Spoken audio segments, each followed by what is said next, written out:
Andhra Pradesh government ముఖ్య ఉద్దేశం ఏంటంటే ఈ చిన్నపిల్లలు మహిళలపై ఈ జరుగుతున్న అత్యాచారాలు నివారించాలంటే ఒక పోలీస్ డిపార్ట్మెంట్ ద్వారా ఒక పోలీస్ శక్తి టీములని స్టేట్ వైడ్ ఏర్పాటు చేసి స్కూల్స్కి కాలేజీకి వెళ్ళి ఈ స్టూడెంట్స్కి అందరికి కూడా ఎడ్యుకేట్ చేస్తే ఈ జరగబోయే నేరాల నుంచి వాళ్ళే ప్రొటెక్ట్ చేయగలము.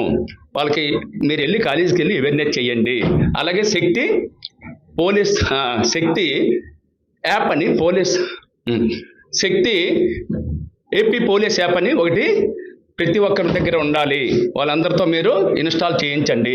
అవసరం అయినప్పుడు వాళ్ళ ఆపదలో ఉన్నప్పుడు ఆ యాప్ ద్వారా మనకి మెసేజ్ వస్తే వితిన్ 5 minutes or 7 minutesలో అటెండ్ అయ్యి వాళ్ళని మనం ప్రొటెక్ట్ చేయగలము.